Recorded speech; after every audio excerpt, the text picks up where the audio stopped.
Let's do it. It says you are live, so I presume that means we are live. Yeah. Good evening, everyone. Welcome back to the Flip Room channel, which hasn't been on for quite some time. So for anyone watching, I don't know whether anyone will even watch here, Simon, because my channel has been stagnant for about 3-4 months. So I appreciate you coming on, and it might just be me and you having a chat. No. And it was an absolute pleasure, and I really am quite honoured that you feel that you even want to have a chat with an old granddad like me. So thank you very much. Mate, you're welcome. Thanks for coming on. How was your weekend? I need to ask, first of all, did you get out? Did you get out to the car boots? Of course we got out. Yeah? No, to be fair, that being said, yesterday I didn't. I actually had a day off from the car boots yesterday. But the main reason being is because I built up a bit of a stockpile and I needed to plough through that. So I got, I think it was 75 items listed yesterday. So it was a full-on day of all that side of it, but a bit of housekeeping on that side of it for the store. But today, yeah, like I was out at 5 this morning. 2 boot sales today, and yeah, I think I've actually caught the sun. I think I'm a stupidly look, I'm a 50-year-old man who should know better, that actually I should be looking after my my skin and putting sun cream, but nah, who needs that? Who needs that, mate? Just all you need is a couple of. Are you an IKEA man, or are you are you the IKEA bag, or are you the trolley? I need to know. I used to be, like, back in the day when I was an everything seller, I was like very much the trolley man. But now I'm fundamentally like clothing. It's I think it's so much more efficient to actually have an IKEA bag, but my God, it's brutal though. Like, well, once you've got a full bag and you've got shoes and jeans and all that side of it, it's weighs a metric ton. Yeah, I've been there many a times with 2 or 3 IKEA bags, and like you go around picking up clothing, and all of a sudden you see something that's quite heavy, and you're kind of just, breaking your back to try and get back to the car, and you kind of wish for a trolley then. But apart from that, I think it slows me down. I like just zipping around, especially the first kind of half hour, zipping between lanes, like cutting through. I don't do the natural kind of, I kind of zigzag, and so I'm not a trolley guy, I must say. But one day, I'm sure soon, but I'm going to hold out for as long as possible. So we'll see. I've not. You say you listed 75 items yesterday. So didn't list. So my goal now, I've just reduced my listings down to 15 a day, because me, Luke Waters Clobber, and James Bold Finds, we all kind of suddenly go right, we're being rubbish. Let's go up to 20 a day, thing, and it. I don't mind admitting, we weren't set up for 20 a day. Even going from, we was at 12 a day. So we went from 12 up to 20, and we didn't actually have the processes in place, and it nearly wrecked us. It was awful for me. So we decided to actually scale it back, go back to 15 a day, and build a draft bank. So what I was doing yesterday was just putting a load into my draft bank. So I've got so constantly I will actually just slowly release those each day. And I think I've got 90 in the draft bank now. So I'm feeling a lot more confident.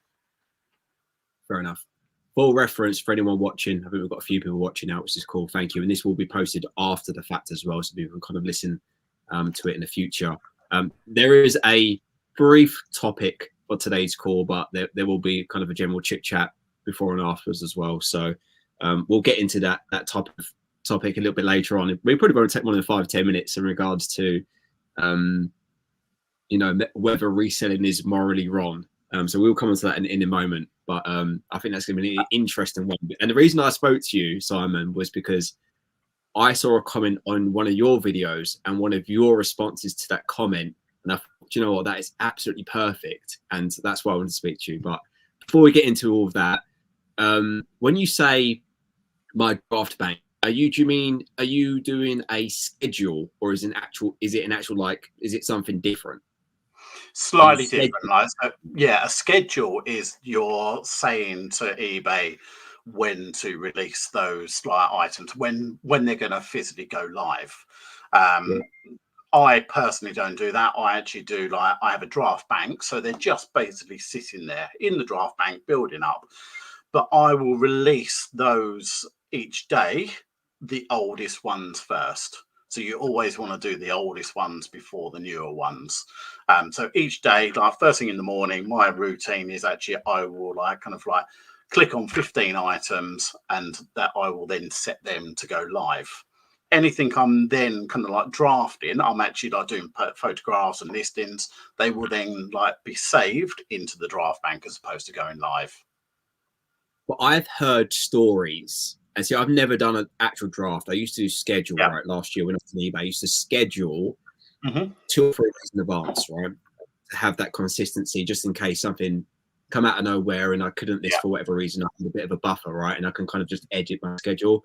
But I've heard stories that people's draft banks sometimes have just vanished, right? Have you ever had that happen to you? Personally, no, and I have heard of that. Usually, it's at like the 250 mark, which is a good amount. If you've got 250 in the draft bank, then you kind of ideally want to start looking at like doing scheduling it out. But for me personally, I've never lost anything. I've not had any issues. And I was talking to like, I think it was Luke and then probably James the other day, and we were both like kind of saying that like, right, because we're about to like do quite a big change to our stores, but I'm absolutely petrified of doing anything like different. It's for me like kind of like it's all going well. Why do you want to change something if it's going well? But I'm at a point I do need to change some things in my store, so but it scares me. And I listen to the Bold Club or Bold Clubber podcast, right? Yeah. Whenever I hear Luke, he's got like his, I don't know if it sounds like superstitions, but like eBay wake up routine, and you can tell he's really nervous to change anything in regards to like even like postage, because he feels like maybe he's got like something's working for him. It's almost like that golden saying, right? If it's not broke, don't fix it. But then it's recognizing when something is breaking and having to adapt and change, because eBay is a machine, and with the reselling game, as you know, things that were working for you a year, 2 years ago can quickly pivot and change. And all of a sudden, I still find myself being caught out when I'm walking around and my Rolodex in my head go, yeah, that's £20-25 on eBay. And then I check it now and think, wow, that's dropped, it's 10-15 quid now. And it's just, having to stay on top of the game and constantly know your pricing is so important. And it's also like, sorry, I was going to say like it is difficult as well, because I'm trying to actually like at the end of the day, money is money, and yes, I am a niched seller, so I like deal with like clothing, but I also recognize that I'm trying to grow the business as well. So I'm actually like trying to not be a fool and actually pick up some other things. So it's been, I would say, nearly 2 and a bit years of actually being a niched seller now. The recollection for me now is that I know very little about the everything world. So I'm looking at things and like I'm going like, honestly, I don't know whether I should pick that up, because I actually don't know if it's worth money now. It might have been like kind of like that years ago for me. It was like a skateboard, a little penny board. Used to be good money. I've no clue if they're worth any money now. Not I used to pick up VCRs like on a daily basis. I couldn't tell you if they're actually worth money now or not. So I'm trying to actually get back into that world a little bit as well. And I recognise that me doing YouTube channel like videos of boot sale, it's not everyone's cup of tea to watch someone going around like picking up jeans and jackets and coats. It's like it's a bit dull. But, you saw that on George's recent YouTube video where he kind of tried to pick up everything but clothing. And failed. He still managed to get that clothing, didn't he? 100%. And I can guarantee you that he's, there's a few bits he didn't put in there in the clips that he's tucked away in the bottom right. Are we basically calling him out? I'm calling George out. There we go. This is the clickbait. Calling George Ross out.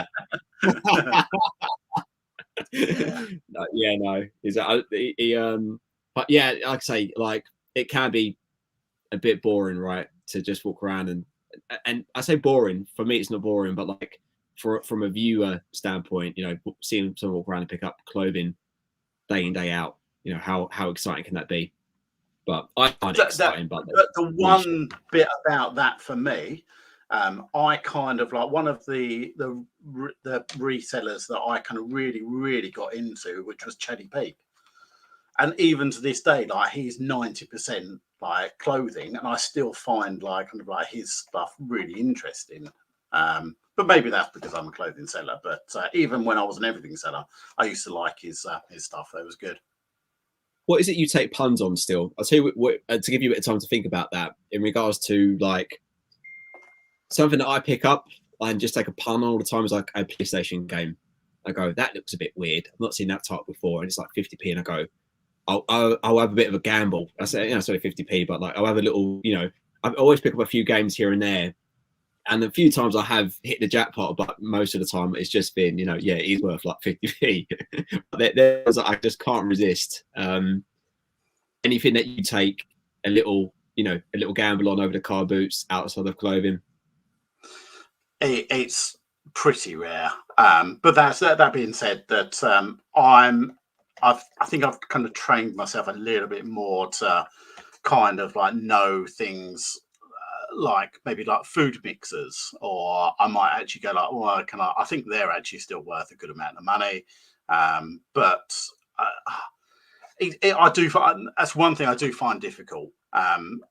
I've tried to train myself not to pick up items that are a punt, because like you've fundamentally got a computer in your on your phone. You can check the sell through. You can check like what the kind of like comps are. So there really shouldn't be any reason to take a punt. You are absolutely right.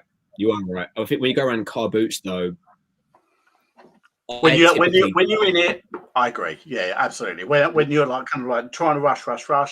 So you're not always, and sometimes like the whole etiquette, is it the right thing to actually like check comps in front of like someone you're actually looking to buy it from? Maybe not. That might be a good segue actually into the subject, and we can get onto some looser, lighter heart topics afterwards. But before we get into that particular segue, Tommy Trays, is it better to know a little about a lot, or a lot about a little? It's a tongue twister. I'll let you answer it. What do you reckon?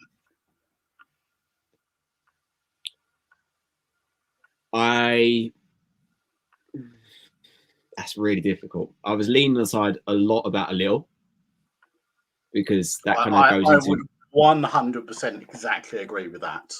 I think it's like if you've got all the knowledge about a small amount of thing, you can then specialize in something. If you specialize, you're going to get all the money. If you're a generalist and you only like know little bits of like, I think this kind of like Barbie doll like sell thing, but if you know that Barbie doll made in 1955 commands £10,000, what knowledge would you rather have? And that's the knowledge, right? That's the knowledge gap. So let's get into the somewhat of a topic. I don't know how long we're gonna spend on it, but whether reselling is wrong. And what I mean by wrong is there's a lot of content creation, a lot of content creators now around reselling, which is the most I've seen like since I've been in the game. Like there's definitely a lot more people sharing their successes or perceived successes online. And if I'm lagging, I'm going to move, by the way, just for reference in a minute. You always then see the comments from people saying, I can't believe that you stole from charity, or that you I say robbed, but like, from a car boot, you knew it was worth 60 and you bought it for 6 and you still haggled for 4, like, and you were like, people see that as really bad behavior. Really, they see it as really bad behavior and see it as that we are doing something wrong, that we are unethical, and it just morally wrong. We shouldn't be doing it, right? We shouldn't be stealing for charity. We shouldn't be deceiving people at the car boots, single mum or a pensioner at a car boot selling their collection, and we know it's worth a lot more, and we're still kind of penny pinching and trying to negotiate, and then you see the comments roll in all the time. So I just want to get your thoughts on that, and that's just give me kind of your high level thoughts. While you do that, I'm going to just move into the house to try and get some better signal. Yeah, that sounds good. My opinion about it is that I think reselling is pretty much the oldest job in the world. Like, it's one of the original, like, you basically buy something for a low amount and you sell it for a high amount. That's pretty normal, like e-commerce, like commerce. So I don't personally have any issues with it. I kind of like can see why people get a bit aggy about it. But I don't think they really understand what it is all about. I think if you look at pretty much any industry, so like these people are making comments, if they're saying things like, right, okay, like, oh yeah, you're stealing off, I think, like, physically look at the industry you're in, okay, and I guarantee you it will be exactly the same. Now, I'm gonna for full disclosure, before I was doing this, I pretty much was a car salesman for 20 years. And I think like most people would class car salesmen as the scum of the earth. I think one step away from an estate agent. So I feel morally a lot more higher ground now, because like what I do is not financially getting anyone into trouble. Where when I was selling cars, selling brand new cars, which 20, 30, 40, 50, 100, 150, 200,000 pounds for a car, what happens to that car as soon as it drives off the forecourt? You're in depreciation. You're losing money. Whereas from what we do now is that person going to be financially like worse off because of what we've done? No, absolutely not. So personally, I think it's a load of baloney. And I deep down think that most people who kind of like make those comments, they just want the attention. They just want a little like get their little rant over.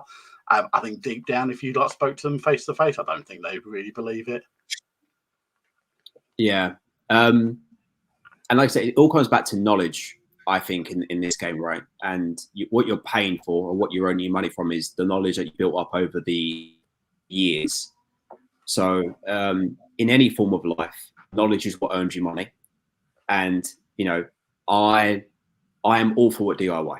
Put my hands up. My wife probably hates to hear that, and it's true, but I hate DIY and I'm not good at it, and nor do I really want to learn it.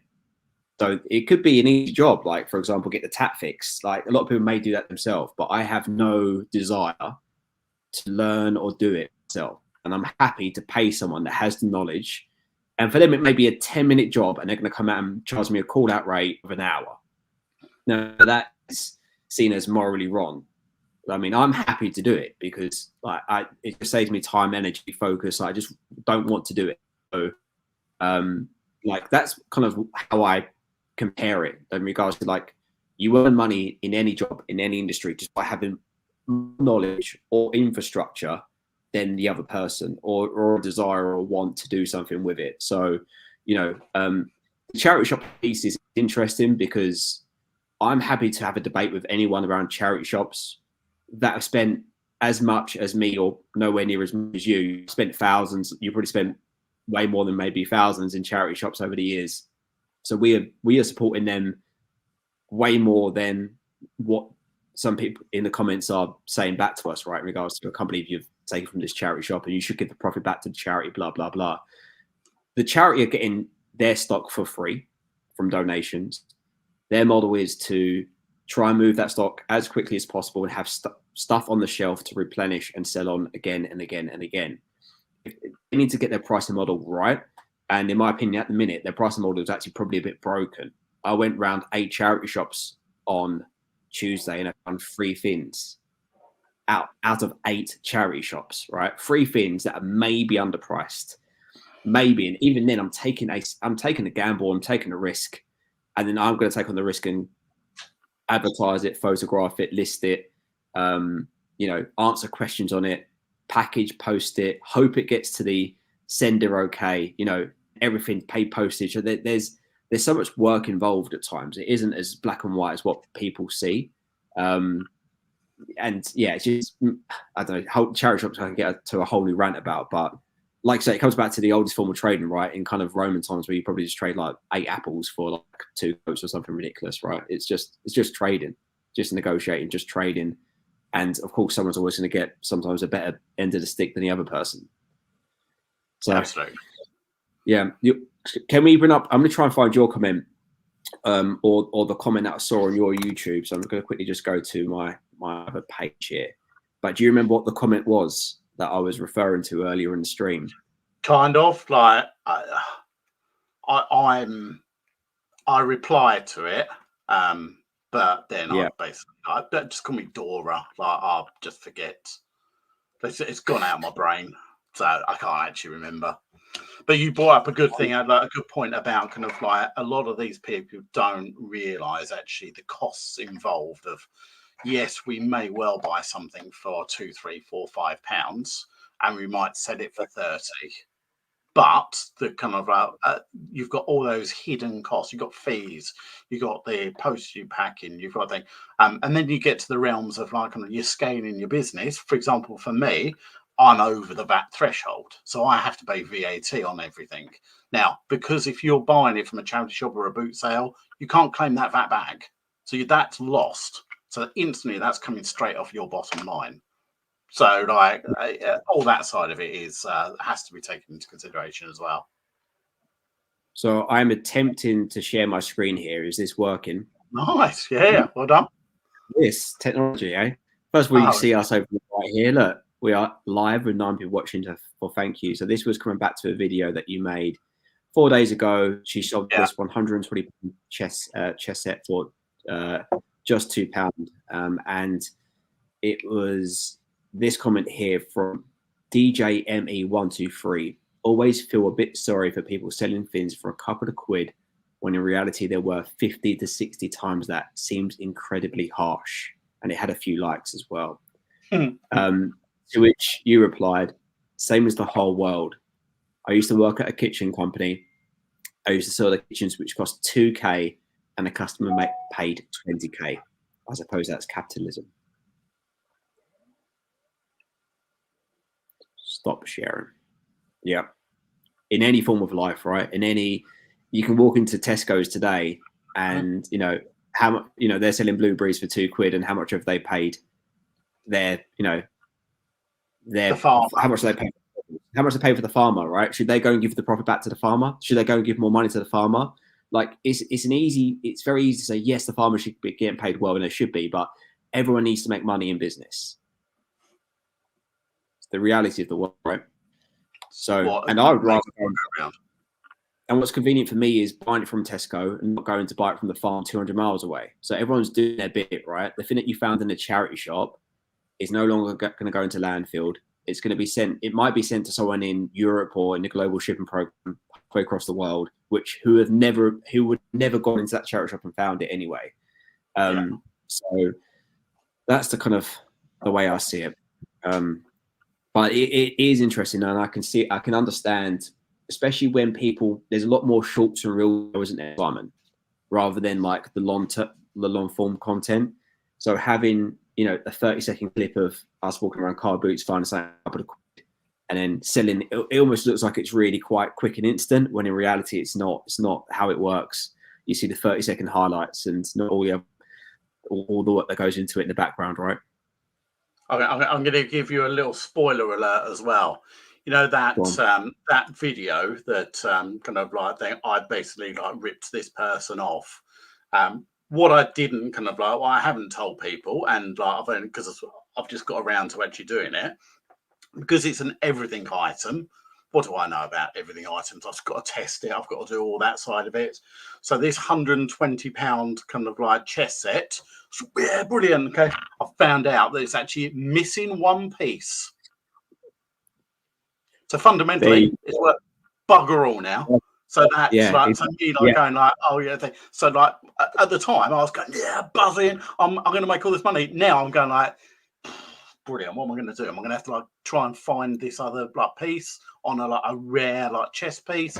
It's probably going to end up like going in the bin. So it's one of those things.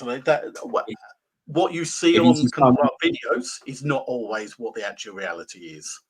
That's what I said. That's what I mentioned before as well about you guys. We have to take the risk. Simon took the risk, and as you say, like, who's going to buy a chess set with one piece missing and complete chess set? So if you're seeing Simon selling a car boot and he's got a chess set, avoid Simon's chess set. What was missing? A pawn or a king? No, it's a rook. So it's even more complicated to actually find it. And this is like probably a 1980s chess set. It's like literally. Anyone in the comments, any of the 11 people watching right now, can anyone help Simon out with this? What is it? 1950s. No, 19. I've literally got it like right here. I didn't know what to actually call it. I couldn't actually pronounce that because all I was thinking of like that sounds rude. Novag. Or Novag. Oh, yeah, Novag. Yeah, okay. But yeah, it's true, right? So if anything, they've scammed you. They've done you over. A couple of quid, maybe. Maybe they knew that. Maybe they knew that it was missing a piece.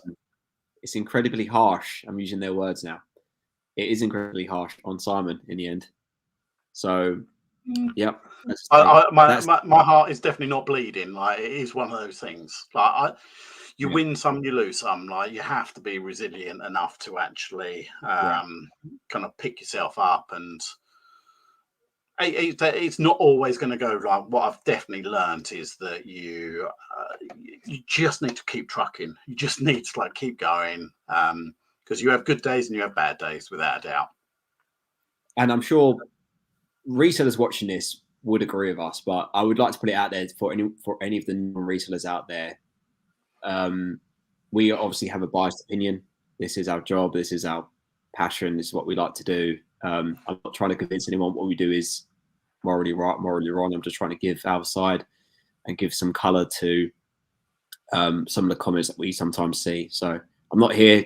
You don't have to type in these comments down below after the fact and battle with me. I'm not trying to convince you or change your mind. I'm just trying to give you a bit of perspective from our side of things on how it really works sometimes. I think when you was having a chat with George and you was at that, I think there was a comment about like, is reselling still a viable job in this world? And I really liked your replies to say that like, yeah, it is definitely like doable, but it's really like it's difficult. It's a difficult job. And I've mentioned it a few times. I'm getting on a bit now. Like 50 years old. I've had like quite a few different careers. Without a doubt, this is the hardest job I've ever like worked in. However, it is the most enjoyable, like best ever kind of like job I've ever. I get to decide on like what direction my business goes. I get to decide on like, but if I want to actually like kind of like take an afternoon off, I can. I don't have to ask anyone. But the realization is for me, I think I've become a little bit obsessed, and I'd probably work 15, 16 hours a day, 7 days a week. I don't take a day off. I don't have a break. But I love what I do, so I can't. I'm definitely not going to like moaning about it. Yeah, I know, and I always see comments there was a comment in that live there, as I say, with George, and there's always people, people DMs and stuff like that. They've seen podcasts or they've seen me do something, and I'm sure a lot of resellers that create content will get this kind of, would you recommend doing it? How do you get into it? And whenever you see it as I want to make some money, I always kind of get a little bit concerned, because that's, to be fair, I say that. I mean, that's the reason I got into it. But you have to have a passion for it, because you can go make money in so many different ways, shapes and forms. Like, you don't have to do reselling. Like, reselling is a zero barrier entry thing to do, though, which is great. And it's something you can do on the side, which is what I absolutely love about it. And you can become a sole trader super easy. Just declare, and you could do £1,000, without having to even involve the tax man, right? So you can just literally go and dabble your toes into it to see whether you fancy it or not. You can start around the house, and then you can kind of slowly grow. But what I would say is it takes time. Like, you can have to invest a lot of time in regards to watching people's videos, to try and learn all the brands, because just because it's a good brand, Polo Ralph Lauren, it's flooded. The market's flooded with polo shirts and running stuff. So you really need to learn. It is an art, in my opinion. It is an art to be a reseller and earn decent money. Yes, you can get lucky and find some nice vintage football shirts for a few quid, but that doesn't come around often. So you need to have a good Rolodex, and you need to put in the hours in learning from people like yourself and a lot of people in the chat here as well. It's hard, man. I do a full-time job, and if I were ever to be let go, I would go and give it a go, Simon. But I wouldn't I don't know if I'd put myself in that position. It's hard graft. Like you say, how many hours would you work? Day in, day out, 7 days a week, right? And it's non-stop. Your brain's always on. It's a different. Yeah. But it's rewarding. It's 100% rewarding. But that's what I just want to make people aware of, the realities of reselling. Sometimes it's not easy. The money's not always great either. I'm going to put it out there as well. Yeah, I agree. I literally sometimes, and look, I think we have to take some accountability, because being kind of YouTubers and influencers and on that side of it, most of the time we all put positive spins on it. Now, I think there is a a change where people are, and I'm certainly trying to actually show not the gritty side of it, but the slightly harder side of it as well. But there's a lot of people out there who actually that. Oh my God, that looks the best job in the whole wide world.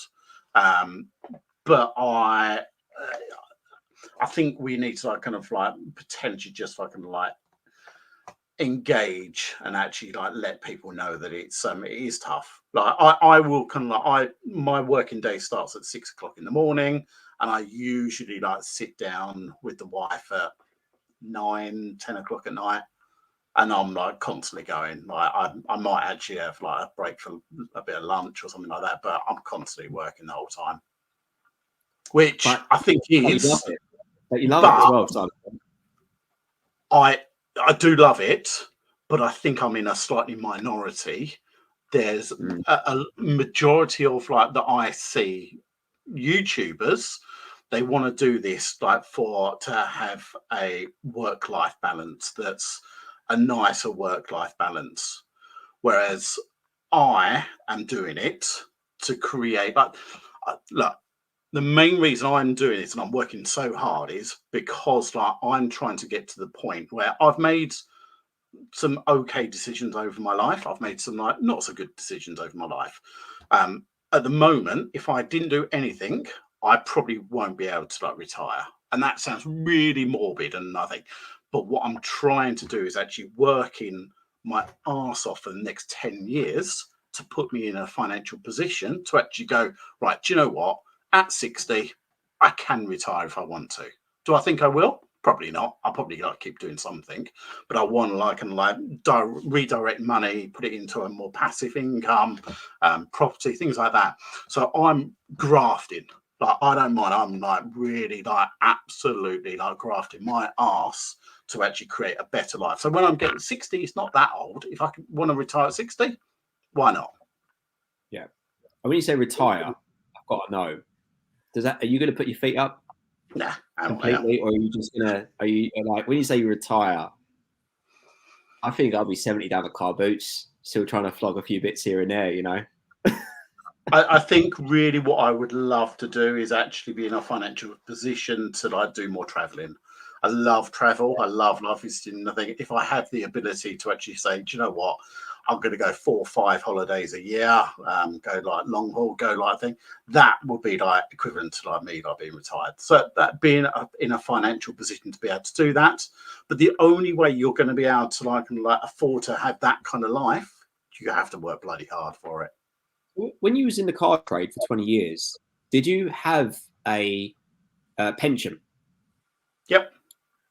That was a thing, right? Because it's more recently in the last 10 years or so where it's now mandatory that you put in X% of your wage in. But that wasn't a thing back then, was it? So I was, I was fairly lucky when I went into it. I went into like main dealers, so manufacturers, and they were like definitely like a little bit more ahead of the game of like other dodgy used car salesmen. So because I was a main dealer, most of them. So I've got an okay pension, but I haven't actually been like, since I've been doing this. Honestly, I haven't actually been able to like add to it. So at the moment, it's kind of like pretty stagnant, and I think it's gone up as well. Like the age for like the pension has gone up as well. So even I'm not going to like be retiring till what, 68, 69. It probably, by the time I get to pension, it'd be like 70, I reckon. 67 for your state pension, and I think you can start drawing on private pensions from 55. All right. There you go. Not that I don't. Not that Sweet, I'm nearly there. There you are. You're 5 years away. Yeah. Oh yeah. Cool. I'll just quickly check the comments. If anyone's got any questions, otherwise, we'll go for the stream. Please put them in here. This is one for Ricky. If you have a minimum wage that you hate but you're surviving, then I recommend it. You can pay your bills with a bit of graft and have freedom. Wealth comes later. Just pay the bills to begin with.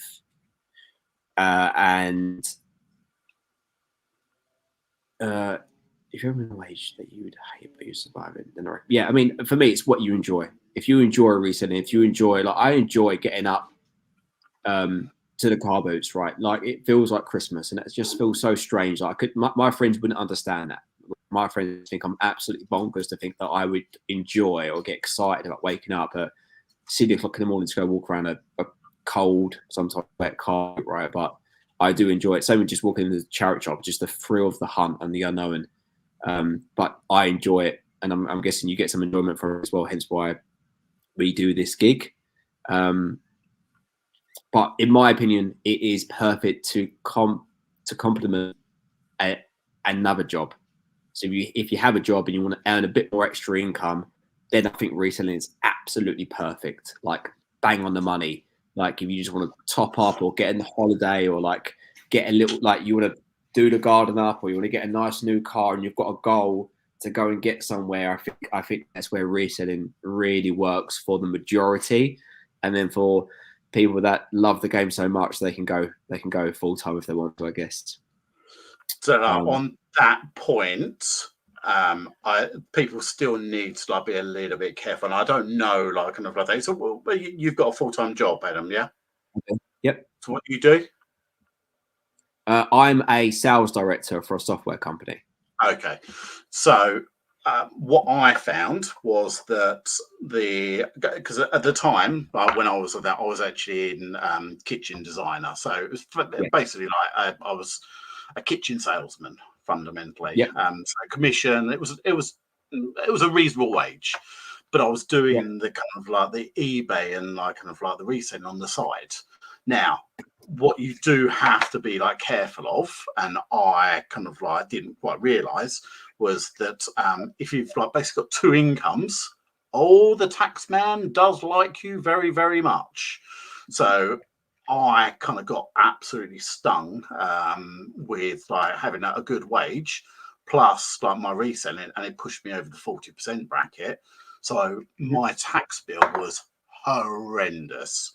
So you just like, so for me, like to give up my full-time job and do this, I was earning less, but like my tax implication was a lot less as well. So sometimes it does work out like better to do it that way as well, or do it the other way. You stick to your full-time job and you just keep well under, like kind of like you only do it as a little like hobby. I don't think you can like start scaling. If you start scaling it, you're in a whole world of trouble. Yeah, and I've not put this out there yet, Simon, but that was one of the reasons I scaled back massively this year, because the tax I'm due to pay, like it's almost pointless me doing this, like because I do it all above board. Yeah. Like the tax implications is ridiculous. So there's no, like, I've had to scale it down. And in the end of last year, like because I'm a sole trader, I was just spending my money on stock to get rid of the profit. Yeah.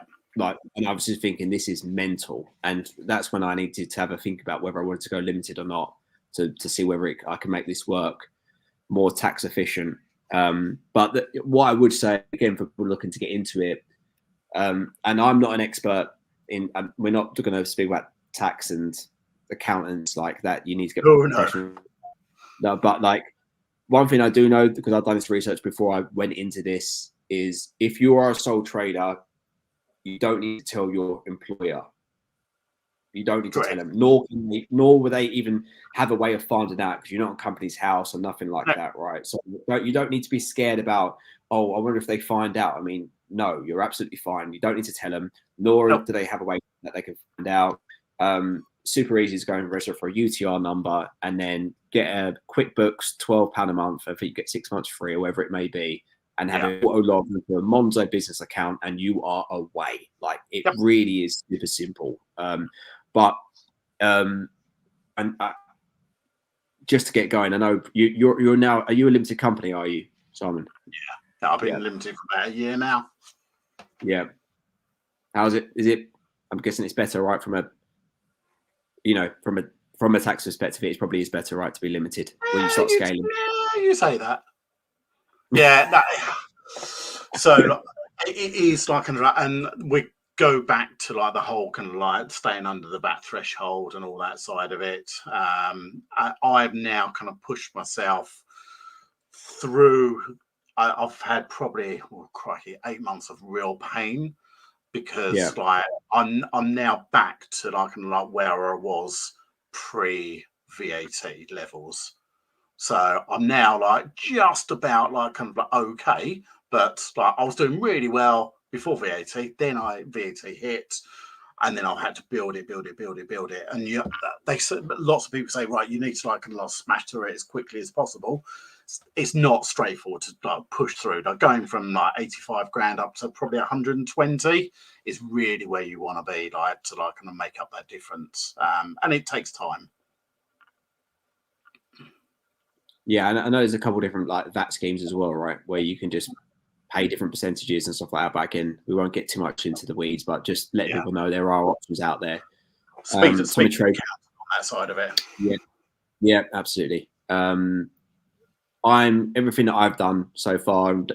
Don't listen to me, because I get all my advice from YouTube and accountants on YouTube. So like, this is why I'm putting a disclaimer out there that I'm not an accountant, but I'm just telling people the way that I've done it, and I believe it's all above board. Hence why I'm sharing it on an open forum.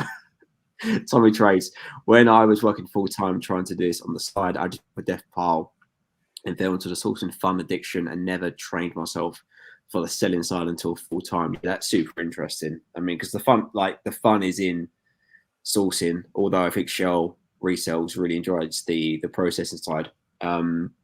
And you need to be disciplined, right? It's fun going out there in a car boat and picking up 50 fins. You wait until Monday morning hits, and you need to then photograph, list, get it actually all listed online, and deal with all the processing afterwards. I think I'm similar to like Michelle now as well. I think we've all kind of gone full circle. I used to be like the same. I used to love the treasure hunting. It's the bane of my life now. Like it honestly is. It's the bit that I kind of pretty much detest the most now. It's just a widget, and I'm trying to like find the most efficient way of getting that widget into my kind of my store, and kind of like, so for me, building relationships, like at the moment, all the time, like the boot sales are open and they're like kind of like, that's it, hey, it's happy days, don't need to worry. It's not going to be that long before the boot sales thing, and then what you're going to do. So I'm working really hard on kind of like building up relationships with kind of with different people. That's charities. Like I'm working like closer with like charities to get in the back doors, but also like kind of like at the boot sale. I'm more buzzing if I get a phone number from someone than if I get a massive haul of like kind of like incredible stuff. I want that phone number. I want that person that is ringing me up. And I had that this morning. I had like a guy ring me up. Sorry, I'm at the boot sale. Like we're all set up. Like we're all ready for you. Yeah, I'm on my way. I'm 5 minutes away. That is the phone call I want. Yeah. I agree, because in a minute we're making hay, right? Or people are making hay during the boot sale season. But that quickly rolls around. I mean, we're middle of August now, and I was looking at the date today, thinking, next month I might start listing a few coats. It's crazy how quick the year goes, and then really, November, December, January, February, March. I mean, 5 months of the year, right? Boot sales are either closed or maybe not even worth going unless you are the hardcore ones. I know there are some, all year ones and hard standing ones, etc. But even then, in December, January, it's difficult, right? Because there isn't as many. So, what are you doing to prepare for that now? And I mean, are you trying to build up more of a queue? Are you getting You say you're getting numbers, of course. I mean, like, what are you? Anything you're doing? Do you build up actually a bit of a bit of a queue before kind of the boot sales tail off, or you just kind of? No? It sounds like really like kind of big headed, but I'm so efficient when it comes to kind of like, I've got a rule that in my store, if it comes in, if I buy something, it needs to be in my store within 24 hours. So that will mean that it might not be like up for sale, but it'll be in my draft bank within 24 hours. How can you stick to that rule? I don't fail. You don't. Oh, you like that's a hard rule. Yeah, that's one of my business policies. It's like I post every day. I will think that's I've relaxed that actually slightly, because I actually like kind of like, I've now started actually holding back my weekend sales to Monday. So I have a load on Monday, but that's purely and simply so I can do a YouTube video of actually picking them back in on a Monday morning. Just makes it a bit longer. But so that some of the, I've got them written down on my board, my business rules, which are like, only sell items that fit in a poly bag. Can you read? Would you share some of these on the chat on the live? What? Yeah, I can do that. So like, that it's on a big whiteboard, but it's saying like, only sell items that fit in a poly bag unless it's multi-orders. So if I've got like loads and it needs to go into a box, but that was like that was when I was purely and simply 100% like clothing. It's a little bit kind of like skew if now if I pick up a blooming like sombrero, then I don't know what to do with that. But my actual like, process all items within 48 hours of purchase. So 48 hours is like a slightly better like time frame. Sometimes you're not always going to get to it, but that means that it needs to go through get it all washed, get it dried, get it flattened, and then it needs to be photographed and go into the listing. Ship orders same day. And I've got a 7 a.m. cutoff. So that needs, like, by 7 o'clock in the morning, if someone's placed an order, that's going out that same day. So I do like same day shipping. No items older than 1 year old in my store. So I've actually like improved that. So I've actually now, like, I don't have anything in my store that's actually older than, I think 8 months old is the oldest item in my store. I have a culling. update my spreadsheet daily. So I've actually got a spreadsheet that I kind of like update profit and loss and all that side of it, so I can keep a track on that every single day. All orders have a thank you card in there, just making sure that like everyone knows, and I put a discount code and just like following me. List 15 items a day, 105 a week. And this is actually source 3 items a day online, which is on Vinted. That's kind of gone out the window like at the moment, because my cost of goods on Vinted have been absolutely horrendous. So I've kind of like stepped back on that. So I remember when I was watching some of your older content, it felt like you were heavily into the charity shops, right? That was your game. Yep. It was you in a room and you were sourcing. I'm guessing you probably do some car boots in there, but your day was sourcing from charity shops, right? So you would spend. Just talk us through what that day looked like. Just talk through what one of those random days would look like. Go back 6 months. I don't want to scare people because it's pretty brutal. So it would be like kind of like 6 months ago. It was starting work at 5 a.m. So up out of bed, 5 o'clock, come down, have a coffee, and then I would wake up my store. So that'd be like listing my items, setting them live, sending out my coupons, doing offers, replying to questions, and doing all that. Then I'd actually take all my pictures for the next day. Once that's done, I normally have a bit of breakfast, get washed, changed, and that would be normally about 9 o'clock. So I can get all of my mechanical eBay day done by 9 o'clock in the morning, which sounds like, and I think me, James, Luke, we always used to like go, I'll finish for the day, brilliant. It's absolutely incorrect. Like your actual like mechanical part of it is done. A part of it done. A part of it's done, but then you got the sourcing, and that's why kind of like that's the brutal part of it, is like physically getting stuff.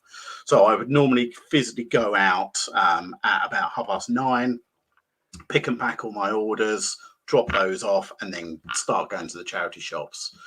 And I would probably like do the charity shops until 4 o'clock in the afternoon, and then once that's done, and I have been known to like.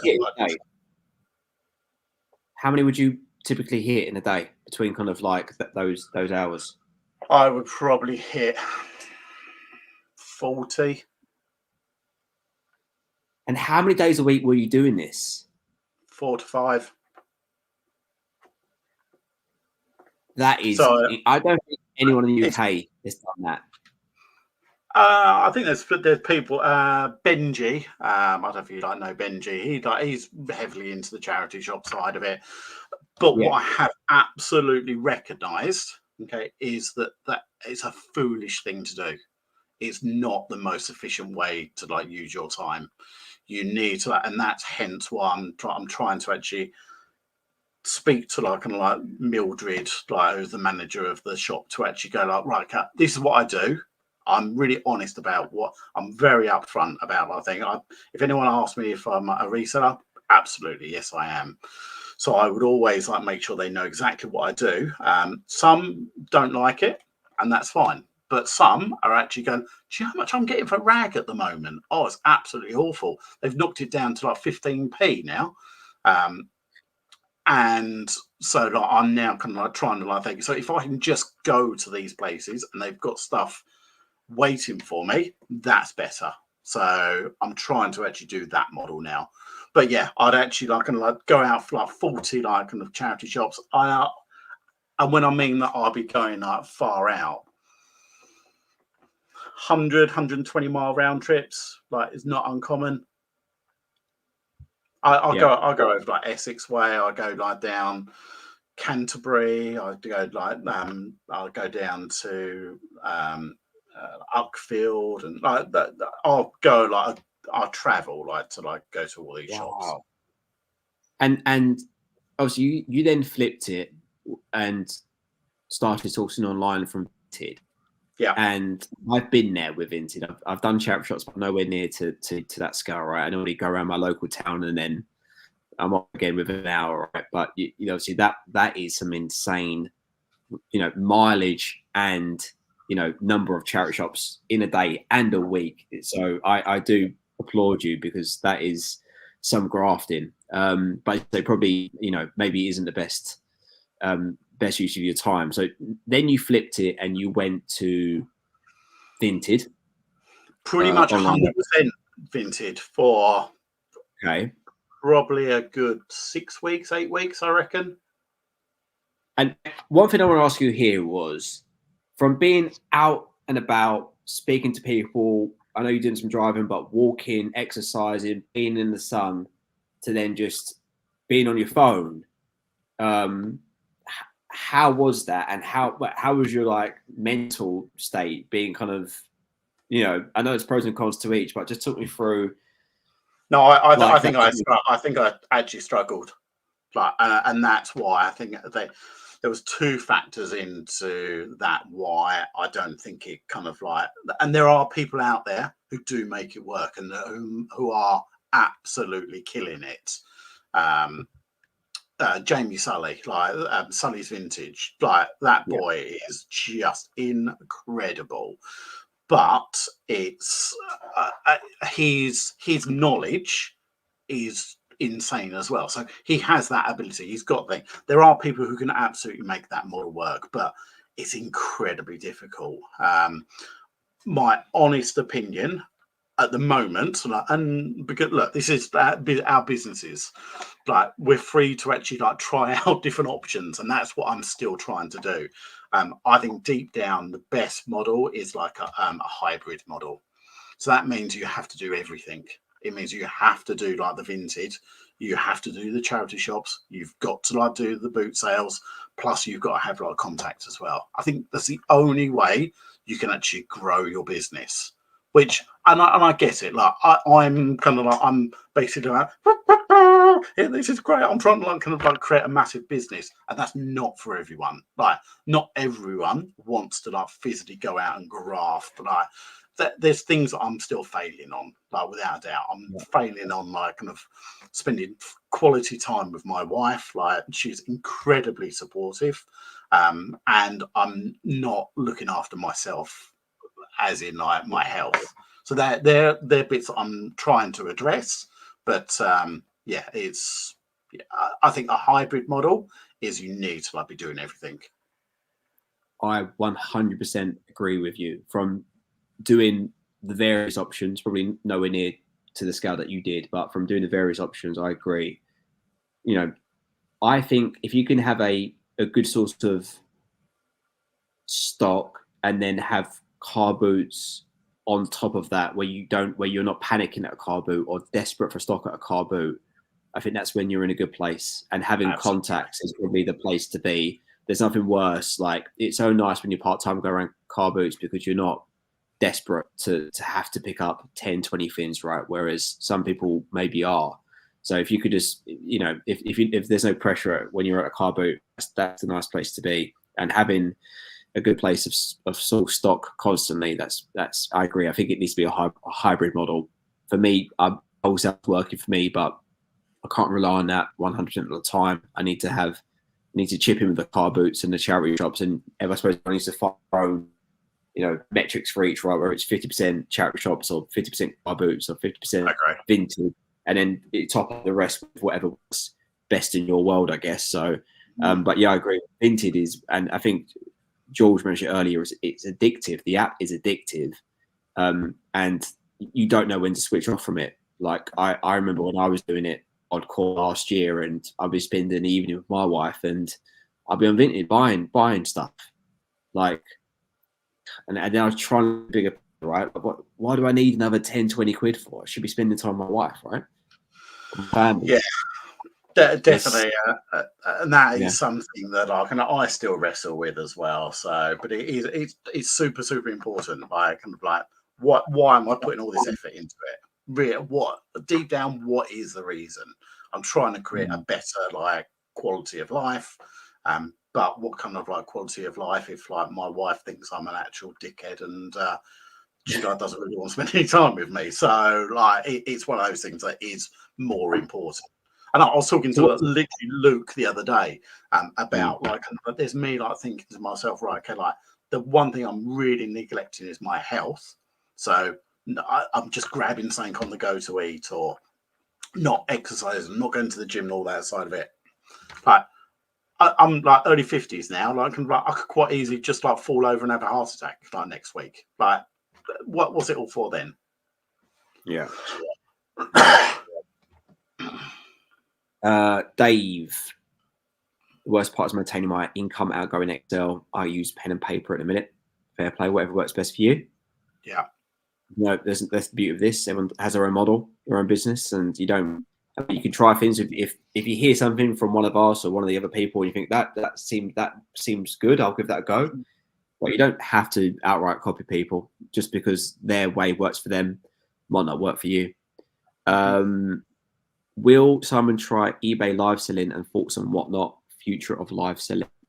So this is actually a good time. Actually, I mean, we've been on for an hour. Simon, you good for another 10, 15 minutes? I'm good for as many questions as you want. We're going to go to a Q&A. I'm going to put in the chat now, Q&A. We're going to start this one here from Tommy Trades. So comment down below, guys. Thanks everyone for watching, by the way. We appreciate it on a Sunday evening, so thank you. Start with this one. Thoughts. We'll try eBay live selling. There's 3 thoughts on whatnot and the future of live selling. Try and get through this in a few minutes. Yeah, what do I think? So I did sign up for John Luke. I did sign up for whatnot, but I never actually done a show. My opinion of it is that you need to have crazy low buy costs for that model, like crazy. You need it like pennies to like make that model work. And again, that's another one that I'm calling out kind of John Luke actually, just I think like him and Charlotte, they're killing it.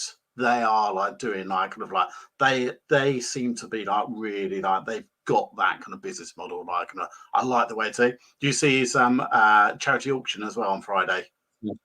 Yep, I did, mate. Amazing.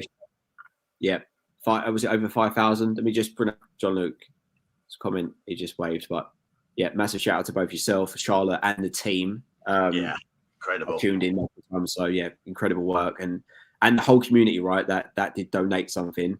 I didn't get around, but I did tip in the show, John, for reference. Incredible achievement. Well, to everyone involved in that. Well, I don't want to brag, but I donated and I bought something like now I've got instant regret about buying it as well. I'm thinking like, why do I need that? Yeah, it's all for a good cause. All for a good cause. But would I do like live selling? Yeah, I would. Like, kind of, if eBay brings it out, yeah, you bet I'm probably going to do that. But you only sell on eBay, Simon. To clarify, you only sell on eBay. Correct, but I'm tied in, so I've signed my soul over to like eBay, which means I've got an exclusivity, so I'm not allowed to sell on any other platform. Oh, is that actually a T&C contract? Yep. Really? Yep. Well, I've signed my soul over to them. Is this a virtual? Is this a real contract? It's a real contract. Is this a real thing? I'm not allowed to kind of discuss about like kind of like what I get for it. But no. But it is you have an exclusive, correct. Basically you have to sell eBay. Yeah. If I sell like elsewhere, then they can like I can revoke your fair enough. I didn't even know that was a thing, by the way. That's why I was just questioning it. So there you go. And then finally, the future of live selling. Leaving it, think it's good, bad, here to stay. It needs like, I think there's definitely a place for it, but it needs like some work. Yeah, still very early on. And you may have seen mine and George's rant about that last week or the week before. And one thing I've just put on my stories, and one thing I will continue to put on my stories, is whenever I have a show, I'm really now conscious on profit, because before I was running the show thinking, great, we're done £500 there. And I'm thinking, how much money did I make? I don't know. No idea. So now I'm like, really mindful. Okay, the cost of goods going to the show is £250.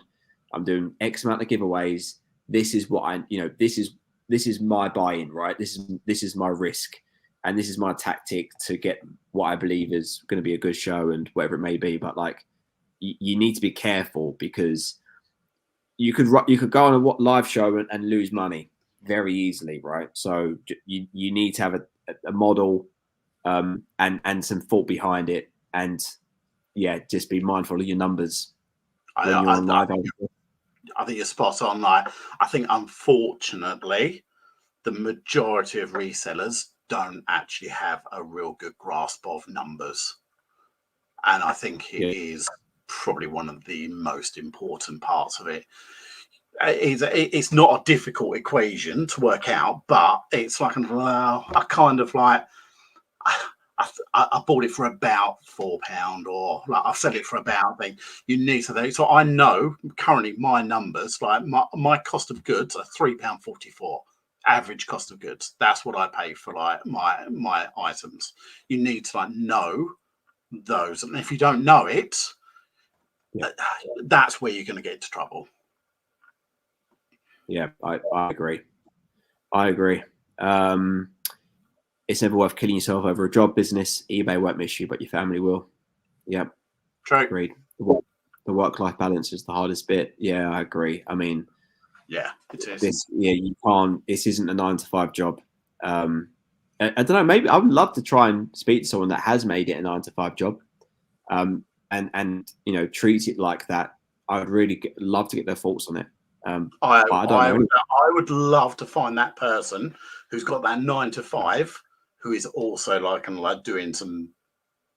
I keep going back, like it sounds like I'm really money orientated. Like that comes back like from like in that sales jobs. I've always been that way inclined, but I love surrounding myself with people who are doing better than me. I love it. Like, I love like seeing people who are like really killing it. But I don't know that many people who are killing it and doing 9-to-5 and actually playing tennis in the evening and like going like for lovely walks. I don't see it personally. The people who are like killing it are grafting. Yeah, agreed. John must live in price. Right, question from Tommy. Favorite free brands to sell? I'm gonna go Arctrix, which is incredible. Musto when it comes to sailing gear, and I'm going to go Berghaus. All great brands. There you go. I've got a question for you. A brand that that should be worth money but isn't worth money. Like, I was thinking, I was just the other day, like FC UK and stuff like that. You think, how much is that in the shop? An FC UK jacket or coat must be worth hundreds in the shop, right? But resale value is nothing. I think Karen Millen. You think that's a great brand? Well, it's a load of rubbish, that is. Always like always Tommy Hilfiger. Tommy Hilfiger for years was like when I was a younger man and like kind of like that, walking around in Tommy Hilfiger stuff. You made it. That's basically like use it to clean your car now. Yeah, a bit of polish, right? Leave a comment down below. What is a brand which is that you think should have a resale but doesn't have a resale? Does that make sense? So brands that maybe are expensive to buy new but hold almost nothing in resale. Let us know in the comments down below. Okay, cool. Little coaching there. Go on, you want to let us know. Pardon me. Go on. Live update on I've turned into an everything seller. I've basically sold a pair of trainers. Come on. 28 quid. Job done. What's this one? When eBay rolls it out, not brings it in. She's talking about live selling. Oh, okay. Yeah, that's going to be interesting. I'm seeing also, it seems like an exodus of tilt. I'm seeing a lot of tilt people move to Whatnot. Just putting it out there. I don't think Tilt will be around soon. I'm putting it out there. What the heck is Tilt? Oh, Tilt is another live selling platform. Never heard of it. And I know they were offering people money, exclusive deals to go and stream with them. But I've seen a lot of people moving over. I've just started to see it, just started to recognize it. So, my mind was blown. I didn't know that was even a thing. There you go. New generation will be tuned into live selling, interaction, and social. So, yeah, I agree. I mean, TikTok Shop is very addictive. So I can see how, and that's why I believe live selling definitely has a future. I remember the QVC stuff back in the day, right? But like live streaming and live selling, I just think is here to stay, but it's still very early, and you need to try and find the model that does work. It's not. I'm struggling with it. I know George is as well. Some people seem to have maybe found a way, but I'm still trying to figure it out. The only way I can make it profitable, Simon, is if I could do mystery shows. If I just do the piece, I heard. I can't make money selling it straight from car boot, so I'm still agree with what Tommy said about like his kind of take on like kind of the mystery stuff. Is are you kind of getting people to basically gamble on was it? So like if you think like kind of like if you, for example, if you're saying like say a jacket, here comes a jacket, what is it? It's Reebok, and you've just like spent 20 quid on it. You can that's not a great buying experience. Granted, I know like kind of George got a monster the other week, but it's like, but could people cancel because of that?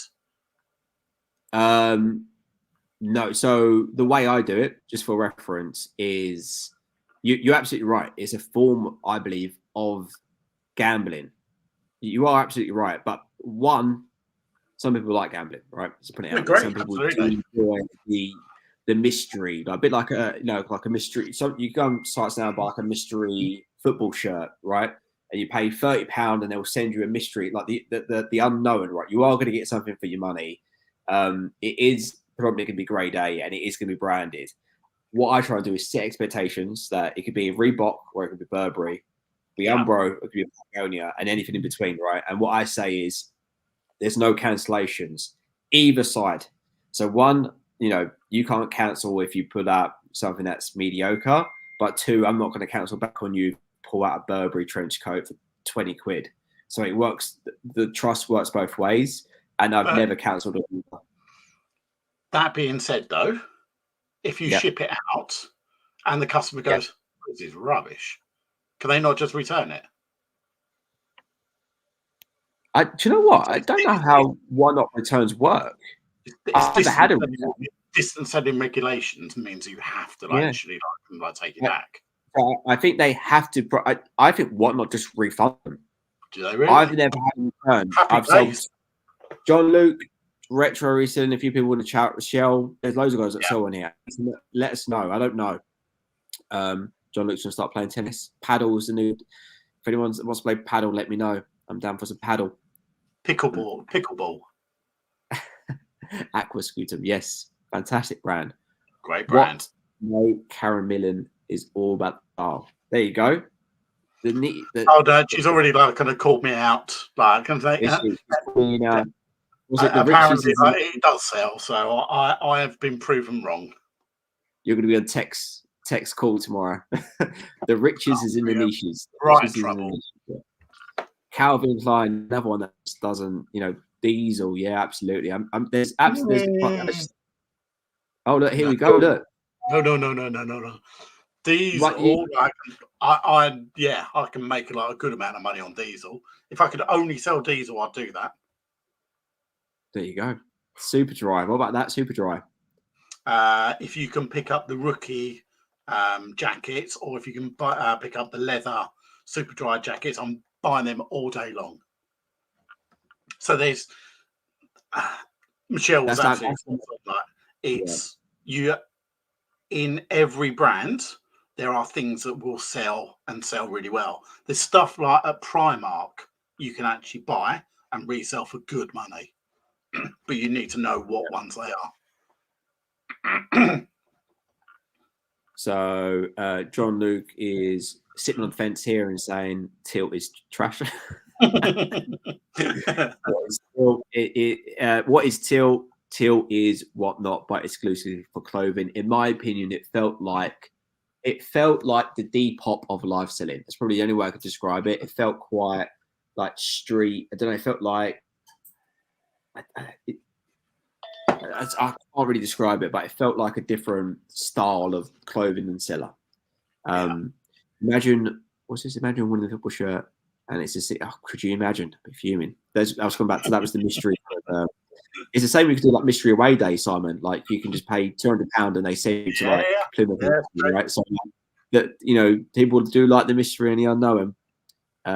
So you're saying yes, TC. Tommy, they don't return it. They complain and whatnot. Give the refund. Yep, that's been that. I don't know. I've never had anyone been able to return anything. They do, however, they're changing this in the moment in the USA and there's a kicking off. Yeah, I mean, that's going to be interesting. I'm trying to think how they would do that because obviously you're selling. How can you return an item not described in a mystery show? And it is like a mystery show, and the item is a you can tag it as a mystery item. So you're still buying it online. Yeah, no, I agree. The rules are the rules, right? They'll probably have the right to return it, and maybe as soon as that comes into, I haven't had any returns. Would you not even if they did want to return it? Would that like completely bypass you and actually just go straight to Whatnot? Yeah, maybe Whatnot. I think so. Yes, it goes straight to Whatnot. You are right. And Whatnot must just return the money without contact. It doesn't come out of my money. Someone must return something, right? I've sold over 1,300 items, which isn't too much, but like the chances of someone returning one thing is like it's going to happen, right? Especially in mystery shows. Like, within 10 seconds, I can only see so much. There's going to be a chance that I've missed something. It isn't like an eBay thing where I'm like really defined and detailed, spend a lot of time and effort. Like it's a different way of selling. So they are making the seller actually deal with the returns. But for us in the UK, the UK supports still deal with it and just return. Yeah, that's what I thought, and that's why for some people it works. But when they change that, you can imagine a lot of people are going to again have to shift their business model. My brand, John Smedley. You not heard that before? No. Oh my God, John Smedley is like kind of like, right, don't tell everyone because it's a secret like brand that is. There is. We're giving away the bolos now. Yeah. The Poly crag hoppers, only the UV protection line. We're giving away all. That's a Nosy Life. So Nosy Life is the insect repellent stuff. Oh really? Oh yeah, the insect repellent stuff in anything seems to do quite well. There you go. I haven't had any returns, but I've had a customer reach out to me about a broken sign. I went to Whatnot just refunded them. Nothing to do with me. Yep. So I'm assuming they're gonna have to change that. They will change that because for them as a business model, it probably isn't sustainable, right? Just to and I've definitely had I've had it from a buyer side. I bought a shirt. And it had 2 massive holes in it. And I was like, that definitely wasn't described on the live stream. So I contacted him as a alert. Isn't expected, sent the photos. Said, yep, sorry about that. Here's your refund. And he didn't come out but they'll have to change that eventually because that isn't going to work long term, is it? No, I agree. But that is one of the beauties of live selling at the minute, Simon, is none of the faff around returns at the minute. Yeah. And let's face it, like if you sell clothing on eBay, like you get a good amount of returns. Absolutely right. Absolutely right. Cool. Simon, where can people find you? Any final thoughts? Any other topics you want to discuss? don't think so. I think we've kind of been fairly like kind of broad. But like, no, finally, like, mate, like, I think like kind of like you're doing like you definitely. I'm going to call you out. You need like to do some more of your flip rooms. You need to like be a bit more active because like people really, really, really like your stuff. So you just like need to like kind of like integrate the YouTube stuff into it's just another part of your business. So you just need to make time for that as well because you're incredible when it comes to like doing like your interviewing stuff as that.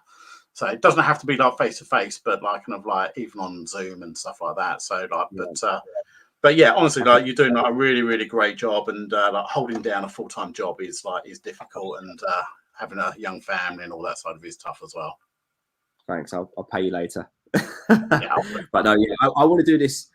I really enjoy this. When I done it with when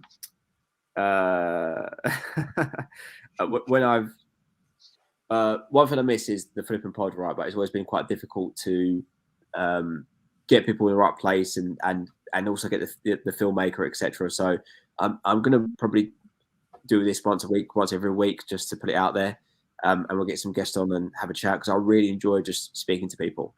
I know it's not going to get I know it's not going to get the same views as doing a, kind of a edit up video, but I enjoy this more. So watch out. This is going to be coming more frequently. Quit your job, Adam, and become a full-timer. Never. This is why it's great, but we all have different opinions. This has been a great talk. Really appreciate both of you being so transparent and honest with your businesses. We appreciate it. No, thanks for everyone for joining. I think we had like 15, 20 people in the whole time. So thank you so much. For anyone that hasn't already, we'll leave Simon's YouTube down below. He's way more active than what I am. And Simon posts, how many posts a minute on YouTube? Trying to do like under 4 a week. I'm trying to like start to get into like lives as well, because like, I've only just discovered doing lives, and I 100% agree. They're so much fun. Like it's really nice to actually like just go live. I thought I was going to be like kind of really like nervous and all that side of it, but yeah, it was I find it enjoyable, but for me, like my content is very much quantity over quality.